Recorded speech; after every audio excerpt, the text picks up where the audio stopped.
In today's lesson, we're going to look at multiplying and dividing square roots.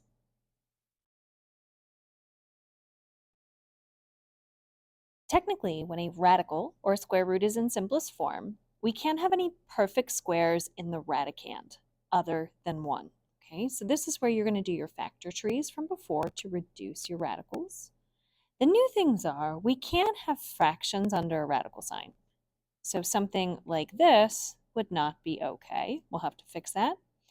And we can't have radicals down in the denominator, so I couldn't have 1 over the square root of 4.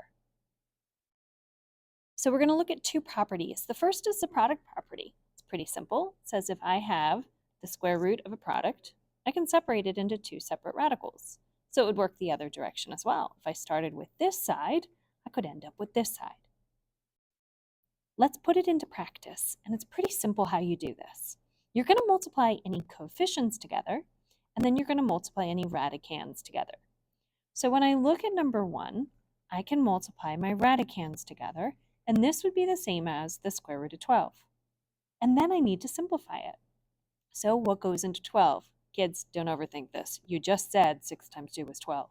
Break it into the same thing is the easiest. 2 is prime. Break down 6. That breaks into 2 and 3. Circle them. They're prime. So what do I have a pair of? I have a pair of 2's. So that means 1, 2 comes on the outside, and the 3 stays on the inside. So it simplifies to 2 root 3. And then to check if you're right, I highly suggest you type the 2 into the calculator. So that's what I did right here. Here's my original expression, looked at the decimal, typed in my final answer, and since my decimals match, I know that I'm correct. Move this out of the way, and let's do the next one. So the next one has coefficients. So I'm going to start by multiplying my coefficients together. So 3 times 5 is 15. And then I'm going to multiply my radicand together. 12 times 8 is 96. And now I'm going to break down 96. Again, you just said 12 times 8 was 96, so let's break down each of these. So 12 would be 3 times 4. 3 is prime. 8 is 2 times 4. And again, 2 is prime. So I just break down each of the 4's. And now I'm going to find my pairs. So I'm not going to drop the 15 that was out front.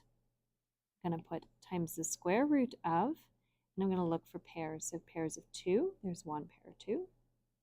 Another pair of 2's. And then the odd ones out are a 3 and a 2. So 3 times 2 stays inside. And now I just multiply my coefficients together to get 60 root 6. Again, type the original into the calculator and your answer to make sure they agree. So now we just have some additional examples. Square root of 8 times the square root of 6. Multiply my radicands together to get the square root of 48, and then jump right into the factor tree. Again, you just said it was 8 times 6. Break down each of these. 4 times 2, 2 times 2, circling my primes, and 6 is 3 times 2. So I look for my pairs. A pair of 2's, one comes on the outside, another pair of 2's, and times the square root of 3 to get an answer of 4 root 3. For the next one, I will do 3 times the coefficient of 1 to get 1, and then I'm going to multiply my radicands together to get 36. And you might notice right away that the square root of 36 is a perfect square. That's one I know. It's just 6. Or it's a rational one if you typed it in your calculator.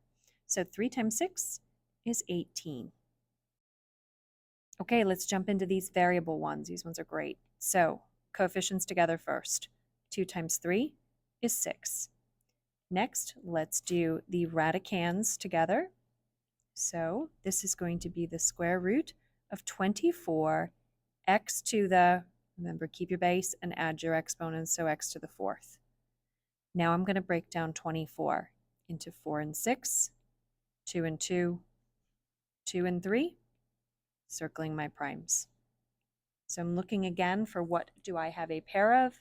I have a pair of 2's. 1 comes on the outside. Careful not to drop the original 2. the original 6, and I still have 2 and 3 left on the inside right here to put 6 under the radicand. Now I have to consider x. So I would have had x to the 4th means it's there 4 times. So I have a pair and then another pair to make it x to the 2nd power on the outside for a final answer of 12x squared times the square root of 6. Right, see if you can try 4 without me. Pause the video and then check your answers. Okay, so hopefully you started by multiplying your radicand together to get 150 m to the 3rd. You break down 150.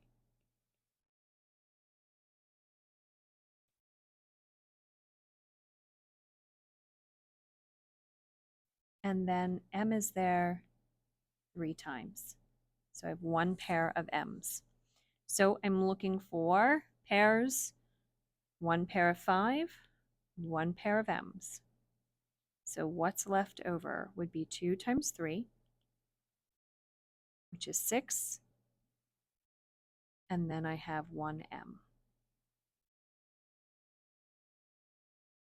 Let's check out the quotient property, which states that if I have a fraction, known as a quotient, under a radical sign, it's equivalent to stretch it apart, make it the square root of a over the square root of b. Works the other way as well. I could start on this side and put it together to make it a fraction under here. So this can help us simplify square roots, beginning with the first one, square root of 81 over 16. What I want you to do, if possible, always reduce your fractions first.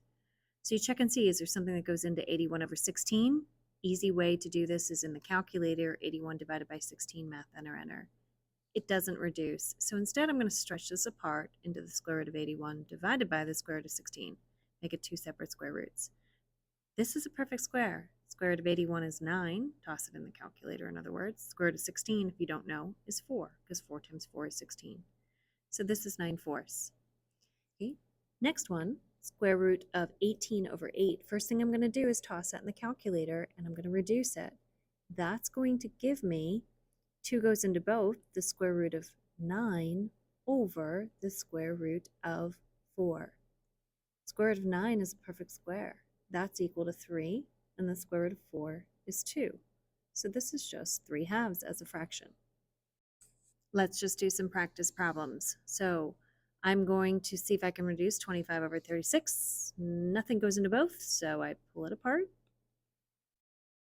And these are both perfect squares. Square root of 25 is 5. Square root of 36 is 6. Finished. Second one. Well, 7 and x squared don't reduce, so I'm going to pull it apart. And then I see I have a pair of x's here. This would be x times x, so the square root of x squared is going to just be x.